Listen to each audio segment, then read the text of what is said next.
Looking for the globalists to start up a fight? Yeah, there's a really aggressive feeling in our minds that won't let us alone because we're the ones they're going to find. Running on our way. All right, ladies and gentlemen, we are back live. Very honored to be here with you. Let me try to quantify this. I don't need to tell you that you can cut the suspense with a knife. I don't need to tell you how predatory the globalists are. I don't need to tell you that they are a foreign multinational consortium, a new type of war, globalism, taking us over. I'm just telling you that you cannot see yourself as someone that just supports this broadcast, which is wonderful and is key, or just votes for Trump. You're going to have to hit the streets. You're going to have to get aggressive. You're going to have to do nonviolent, peaceful, civil disobedience now. And I'll just be honest with you. I engaged in some today. And I've got to have the energy to do it because I work hard. I'm just going to say it. I'm going to go out with a bunch of spray paint tonight. And I'm going to tag stuff. The big things that can be seen on the highway. And I don't care if they come find me or arrest me. I don't care anymore. Until you see what a jury does. And you know, the globalists want to burn down police stations and shoot cops in the head. I don't want to do that. But I'm going to get big messages out. And I'm not telling you what to do, but... And I'm going to get more aggressive than that. I swear to God, excuse me, Lord, I'm not taking the Lord's name in vain because it's not good to swear on God. It just came out of me. You need to be thinking every minute about what you're going to be doing. And then also, we need to make oaths just to our friends and family and before God, a commitment. Because they are going to cut the resources off here like they've done in the third world, and they are bringing us into a hellish situation. And the key to their whole system is that you have a 8-second attention span now. No, you really still have your deep attention span, your values, your default. But the average person really is caught about a 7-second attention span. Our attention spans used to be about an hour long just 70 years ago. So everything's been about getting our attention span, where we're like the dog in the movie Up, where he can't ever get anything done because if he thinks he sees a squirrel or a piece of trash blows by, he goes, oh, squirrel. Like, hey, we need to save the little kids. They're in trouble. Oh, squirrel. Then runs off after the squirrel, doesn't save the kids. We're not a Labrador Retriever. You know, they're cute, they're great, but their attention span is very, very short. Humans have long attention spans, and focus is the key to success. Knowing your roots, knowing what you stand for, understanding what's got to be done, and then having focus and dedication and repetition.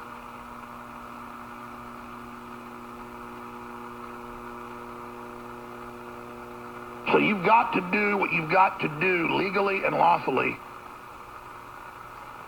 and with civil disobedience at this point to get the truth out. Maybe that means you go rent a big projector. They have these in every major city. And you just get it done. And you go project huge messages every night on the sides of big buildings in the most populous areas with messages like, COVID came from China, or Infowars.com, or America's fighting for...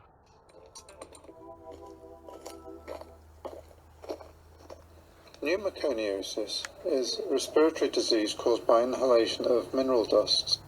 Lung damage is caused when the dust particles are toxic to macrophages, stimulating fibrosis. These particles are usually silicates, often mixed with minerals such as coal and iron oxide. Black lung. In simple coal workers' pneumoconiosis, the nodules are 2 to 5 millimeters in diameter, and there is no clinically significant respiratory impairment. In complicated coal workers' pneumoconiosis, nodules are larger than 10 millimeters, otherwise known as progressive massive fibrosis. It is a progressive disease even after the exposure to coal dust ends, resulting eventually in respiratory failure and cor pulmonale. This is a picture of a killer. A killer that takes the lives of coal miners every year. A killer that creeps into the lungs of its victims, slowly Coal and ash. insidiously. Coal The contamination in the lungs is so great that the miner is no longer able to work. This contamination, or disease of the lungs, is called coal workers' pneumoconiosis, sometimes referred to as black lung. Pneumoconiosis is caused by coal dust particles that are retained in the lungs. Here they are shown greatly magnified on the screen of a microprojector. A miner will be unaware of his condition for many years until the physical symptoms first appear. By then, it is too late, for all too frequently, the disease can lead to death. Since there's no known cure for the disease, the Mine Safety and Health Administration is dealing with technical means to control its cause. At the present time, the only practical way of preventing pneumoconiosis is through the control of respirable dust levels. Once the disease exists, there is no known medical cure. Therefore, health clinics for the care of miners suffering from respiratory diseases will continue to be needed. But this need can be reduced through prevention of the disease by reducing the concentrations of respirable dust to safe limits. Rosalind Peterson is an environmental impact analyst and founder of California Skywatch. Today, Rosalind is a leader in the fight to expose the true nature of the chemicals being sprayed in our skies. She has compiled extensive data documenting the ongoing geoengineering and weather modification programs contaminating our skies, water, and food supply.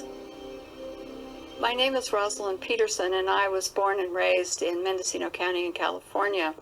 I was on a working farm in Mendocino County and grew up on a working farm. So I have a background in agriculture. I could drive a cat tractor. I could do the irrigation systems. I decided to take environmental studies and planning course at Sonoma State University, where I got my degrees. After some training, I became an agriculture crop loss adjuster, which meant that if there were any crops that failed in California for any reason, crop loss adjusters were sent by the state of California to go investigate where these crop losses were and why there were crop losses throughout the state. So I was traveling about 50,000 miles a year in this process from county to county, assessing what kind of crops, what kind of damage they had, and looking into the reasons for the failure itself and how much value the crop was that was lost. Those are aluminum, barium, strontium particles. And then if there was a crop loss that was legitimate, then ranchers or farmers could be paid crop insurance for the loss of their crops. In '98, I began to notice just a little bit of tree decline on the property here.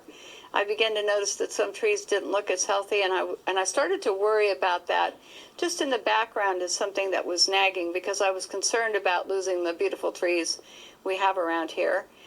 Then in early 2000, I began to notice that I would see jets, and they would leave these little tiny trails, and then the sky would white out after that. And I was always irritated because our skies used to be so crystal clear and blue and gorgeous, and all of a sudden you would see these jets, and I kind of thought of them almost as joyriding, and when they were, or skyriding, and when they did this, then the sky would haze over. And so I found myself, when I was teaching tennis and being outdoors all the time, or traveling for work, that I was irritated a little bit about the idea that the skies were hazed over a lot.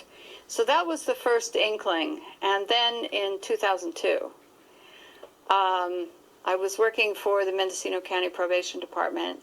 I was on a lunch break, and a friend of mine stopped me and dragged me into his office and said, "What do you know about this?" And I said, "Nothing." And so he said, "Well," he said, "look," he said, "I want you to know that something strange is happening here, and I'm really concerned about it. My brother, who's in the military, is concerned about this and has called me a couple of times to say he was concerned that there was something here that was going on that was not quite right."